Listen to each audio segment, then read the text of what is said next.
말씀 보도록 하겠습니다. 말씀 갈라디아서 2장 16절 보겠습니다. 갈라디아서 2장 16절 제가 봉독하도록 하겠습니다. 사람이 의롭게 되는 것은 율법의 행위로 말미암음이 아니요 오직 예수 그리스도를 믿음으로 말미암은 줄 알므로 우리가 그리스도 예수를 믿나니 이는 우리가 율법 행위로서가 아니고 그리스도를 믿음으로써 의롭다함을 얻으려 함이라. 율법의 행위로서는 의롭다함을 얻을 육체가 없느니라. 아멘. 오예배 시간에는 성경의 흐름 안에서 하나님의 나라를 이해하고 있는데요. 저희가 이제 제가 준비한 전체 커리큘럼 가운데 거의 절반이 지나갔습니다. 이 절반의 흐름을 좀 다시 한번 우리가 기억할 수 있게 제가 문답식으로 한번 좀 앞의 내용을 정리를 해보았는데요. 여러분들도 한번 답을 한번 생각해 보시면서 들으시면 좋을 것 같습니다. 우선 첫 번째는 하나님의 나라는 어떻게 시작되었나? 라고 했을 때 이것은 바로 하나님이 천지를 창조하심으로 시작되었죠. 하나님이 다스리시는 곳이 곧 하나님 나라이기 때문에 천지가 하나님 나라였습니다. 두 번째, 하나님은 하나님 나라를 왜 창조하셨을까요? 그것은 바로 인간에게 복을 주시기 위해. 세 번째, 하나님은 하나님 나라를 누리게 하시기 위해 아담에게 무엇을 요구하셨나요? 바로 선악과를 먹지 않는 것이었죠. 자, 네 번째, 아담과 하와는 왜 에덴 동산에서 쫓겨났나요? 바로 하나님처럼 되고자 선악과를 먹음으로 그렇게 되었습니다. 자, 아담의 범죄 이후 피조 세계는 어떻게 되었나요? 저주를 받게 되었습니다. 그로 인해서 이제 우리는 천지를 하나님 나라라고 부르지 않죠. 하나님의 다스림도 떠났으며 또한 저주를 받았기 때문에 우리는 지금 이 만물을 하나님 나라라고 정확하게 말하고 있지는 않습니다. 자, 여섯 번째, 세상에 의인은 있나요? 없습니다. 하나님 나라 백성이 없었죠. 자, 일곱 번째, 하나님은 인류를 구원하시기 위해 어떻게 하셨나요? 예수님을 보내셨습니다. 근데 여기서 중요한 게 뭐였습니까? 예수님을 화목제물로 보내신 게 중요한 거였어요. 자, 여덟 번째, 화목제물은 무엇인가요? 바로 하나님의 진노를 없애는 제물. 아홉 번째, 예수님의 십자가 죽음으로 우리의 죄는 어떻게 되었나요? 속량되어 모든 죄값이 치러졌습니다. 열 번째, 우리의 죄가 완전히 사해졌음을 무엇으로 알 수 있나요? 사망을 이기신 예수님의 부활로 알 수 있습니다. 자, 11번째, 예수님의 승천은 무엇을 의미하나요? 대관식이다. 자, 12번째 마지막, 예수님은 우리를 어떻게 다스리시나요? 성령을 보내심으로 다스리십니다. 여러분, 이 12문답 중에 내가 7개, 8개 정도는 쉽게 대답할 수 있었다라고 한다면은 지금 오후 예배의 흐름을 아주 잘 따라오고 계신 거예요. 이러한 흐름 가운데서 이게 이제는 이 파편적인 지식이 하나의 흐름으로 이어지는 것, 이것을 지금 우리가 하고 있는 거죠. 그리고 오늘부터 시작되는 게 바로 믿음에 대한 내용입니다. 이 믿음에 대한 내용은 이제 한 달간 다루어질 텐데요. 자, 오늘 본문에 보면요, 사람이 의롭게 되는 표현이란 것이 있어요. 믿음과 의는 아주 깊게 연결되어 있는 거죠. 자, 그러면 이제 우리는 의를 어떻게 이해하고 있는가라고 했을 때 똑같은 의미다라고 말하진 않지만 의롭게 되었다라고 했을 때 우리는 구원받았다, 천국에 간다, 하나님 백성이 되었다는 것과 함께 의롭다라는 것을 사용합니다. 이 의롭다라는 단어는요, 우리가 앞의 시간을 통해서 하나님께 인정받는 것, 하나님께 인정받는 기준이라는 것을 우리는 이미 배웠어요. 그리고 이것이 구원받았다, 천국 간다, 하나님의 백성이 되었다라는 것을 묶어서 함께 이해해야 된다는 것을 우리는 보았죠. 천국에 간다고요? 그거는 하나님께 인정받은 거예요. 하나님 백성이 되었다? 그건 하나님께 인정받는 자가 된 것입니다. 근데 우리가 이런 단어를 이제 사용하지 말자고 했어요. 구원을 받았는데 의롭지 않다? 천국 가는데 의롭지 않다, 하나님 나라의 백성이 되었는데 의롭지 않다라고 하는 것은 진짜 이상한 말이에요. 여러분 의인이십니까? 예, 아멘, 맞아요. 여기서 의인이십니까? 라고 물어보는 거는 여러분의 삶이 완전합니까? 라고 물어보는 게 아닙니다. 예수 그리스도로 말미암아 여러분이 어떠한 존재가 되었습니까? 라는 질문에서 여러분 의인입니까? 라고 물어본 거예요. 그런 부분에서 우리는 삶의 완전함은 아니지만 그리스도 안에 있기 때문에 저는 의인입니다 라고 이야기하는 거죠. 그렇다면 이제 의에 대해서 좀 더 우리가 이해를 하려고 하는데요. 의는 하나님의 기준에 이르는 것이라고 했잖아요. 근데 이 하나님의 기준이 어느 정도라고 했죠? 기억하시나요? 하나님의 기준 어느 정도입니까? 예, 그렇죠. 이만큼, 예, 이만큼, 예, 이게 100%라고 합시다. 100%, 예, 100%였죠. 근데 이제 사람들이 이 의에 도달하려고 합니다. 어떻게요? 자신의 행위로.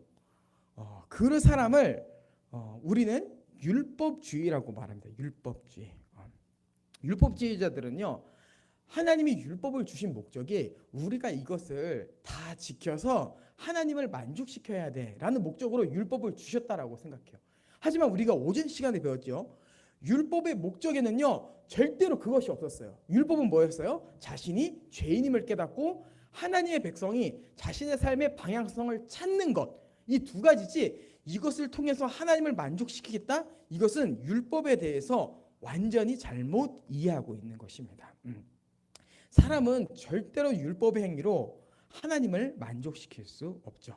그래서 이제 본문이 이야기하는 거예요. 사람이 의롭게 되는 것은 율법의 행위가 아니다. 그리고 뒤에 보면 뭐가 있습니까? 율법의 행위로서는 의롭다함을 얻을 육체가 없다. 이렇게 되는 거죠. 율법의 행위로 나아가는 자는요 반드시 율법의 행위로 망하게 됩니다. 이것을 어떻게 알 수 있냐면요, 율법주의, 율법으로 하나님 앞에 나아가려고 하는 자는요 자신의 행위를 내세우는 것도 율법주의라고 말하지만 율법주의자들, 행위로 하나님 앞에 인정받으려고 하는 자의 또 하나의 특징이 있습니다. 그것은 바로 자신의 행위를 기준으로 다른 사람을 판단하는 거예요. 이게 율법으로 살아가는 사람들의 특징이에요. 자, 근데 여기서 로마서 2장 1절에 보면요 이렇게 되어 있습니다. 그러므로 남을 판단하는 사람아, 누구를 막론하고 내가 핑계하지 못할 것은 남을 판단하는 것으로 내가 너를 정죄함이니 판단하는 내가 같은 일을 행함이라. 이렇게 되어 있어요. 자, 그리고 뒤에 한번 볼게요. 2장 3절이에요. 로마서 2장 3절. 이런 일을 행하는 자를 판단하고도 같은 일을 행하는 사람아, 내가 하나님의 심판을 피할 줄로 생각하느냐. 율법의 행위로 나아간 자는 율법으로 망한다고 했잖아요. 그것은 무엇이냐면은 너가 다른 사람을 너의 기준으로 판단한다고? 근데 너가 지금 그 악행을 행하고 있잖아. 너는 그 행위를 가지고 절대로 내 앞에서 피할 수 없어. 하나님의 심판을 반드시 받게 될 거야 라고 로마서 2장은 이야기하고 있는 겁니다. 그렇기 때문에 행위로 하나님 앞에 인정받으려고 하는 것, 그리고 자신의 행위를 기준으로 쟤는 왜 저것도 못해? 쟤는 왜 저것밖에 신앙생활이 안 돼? 라고 판단하는 것은 정말 잘못된 신앙의 자세입니다. 자, 그럼 우리는 어떻게 해야 됩니까? 성경은 율법의 행위와 반대되는 말로 믿음을 사용하고 있는데요. 그런데 이 믿음을 잘 이해할 필요성이 있어요. 왜냐하면은 지금 이 시대는 믿음에 대해서 많이 오해하고 있기 때문이요. 이 믿음은 어떤 것을 바라보는 거잖아요. 근데 이 세대는요 바라보기만 해라는 개념만 가져오게 된 거예요.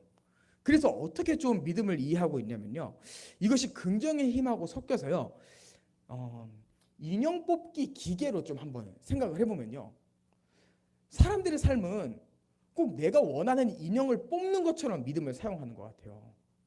그래서 기계 안에 건강이라는 인형이 있고 돈이라는 인형이 있으면 나는 저 돈을 꼭 가질 거야, 나는 저 건강을 꼭 가질 거야, 내 믿음 집계야, 움직여라, 건강 잡어, 돈 잡어 하면서 알 수 없는 주문을 외우거나 생각을 하거나 아니면은 뭐 자기계발서 같은 걸로 어떻게 하면 그것을 쉽게 잡을 수 있는가. 이것이 지금 이 시대에 나타나는 믿음의 형태입니다. 근데 이것은 성경이 말하고 있는 믿음과 전혀 상관이 없는 것이죠. 그러면은 우리는 믿음을 어떻게 이해해야 될까요? 저는 여러분과 믿음에 대해서 제대로 이해하기 위해서 이런 말을 좀 과감하게 사용하고 싶습니다. 뭐냐면은 여러분, 구원은 믿음으로 받는 것이 아닙니다. 구원은 믿음으로 받는 것이 아니에요. 제가 왜 이런 말을 사용하냐면요, 구원을 믿음으로 받는다라고 했을 때 많은 오해들을 낳기 때문이에요. 방금 제가 앞에서 얘기한 긍정의 힘, 잘 되는 나가 바로 그러한 형태인 거죠. 그러니까 하는 말이 야, 믿으면 돼. 그거 쉬워. 믿기만 하면 된다니까. 이렇게 되는 거예요. 근데 그것은요, 성경의 그 어느 것도 그렇게 단순하게 얘기하지 않아요. 그럼 어떻게 해야 되는가라고 했을 때 바로 믿어가 아니라 우리가 무엇을 믿어야 돼라는 것으로 믿음을 접근해야 되는 겁니다. 바로 우리가 어떻게 구원을 받을 수 있는가라고 했을 때 구원은 믿음으로 받는다 이렇게 말할 것이 아니라 구원은 바로 믿음의 내용인 예수 그리스도의 십자가를 믿어야 돼라고 말해야 되는 거죠. 그래서 오늘 성경도 얘기하는 거죠. 이는 우리가 율법의 행위로서가 아니고 그리스도를 믿음으로써라고 되어 있는 거예요. 믿음만 해도 되겠지만 정확한 표현을 위해서 본문은 그리스도를 믿음으로써라는 말을 사용하고 있는 겁니다. 여러분, 이것은 예수 그리스도가 없었던 구약도 그리고 예수 그리스도께서 나타나신 신약도 마찬가지입니다. 구약의 사람들은요, 구원의 하나님을 믿었으며 신약의 사람들은 구원을 약속하신 하나님과 구원을 이루신 예수 그리스도를 믿었어요. 이것이 바로 우리를 구원받게 하는 믿음이에요. 여러분, 잘 되는 나, 그 인형 뽑기 기계 안에 있는 사람들이 탐내는 그 모든 것들은요, 그러한 내용들은 유튜브에도 넘쳐납니다. 자기계발서 책 보면요, 넘쳐나요. 사람들은요, 심적으로 그런 것을 통해 안정을 받음으로 뭔가 위로를 받기 원하지만, 뭔가 그것을 통해서 이 땅에서 잘 살기를 원하지만 하나님이 약속하신 삶과는 아무런 상관이 없습니다.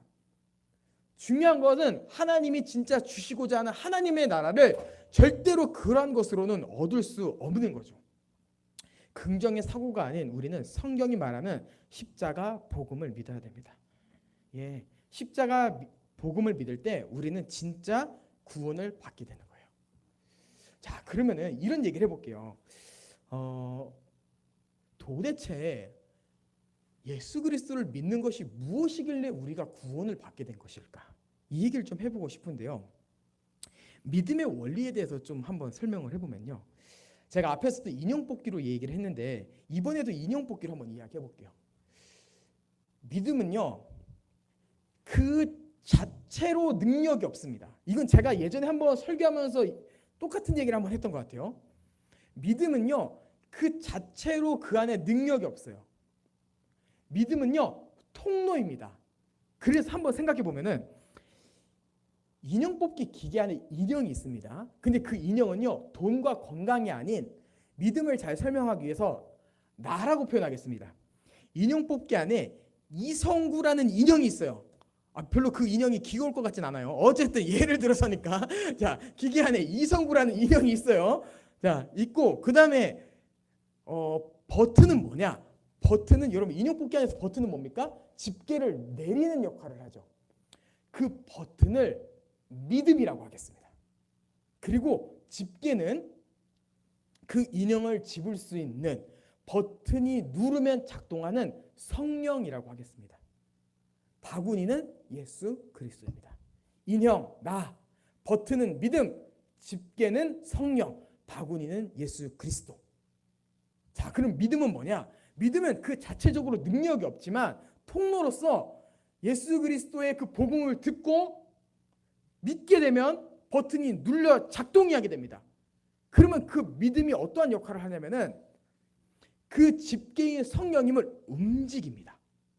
그리고 성령님은 우리의 믿음을 보고 나라는 인형을 잡아버려요. 그리고 그 성령님께서 우리를 잡고 어디로 끌고 가냐? 바구니이신 예수 그리스도께로 가는 거예요. 여러분, 근데 앞에서 얘기했던 잘 되는 나는요, 긍정의 힘은 그 집계를 작동시킬 수가 없어요. 왜? 성령님이 움직이는 믿음은 성경에 나타난 믿음이거든요.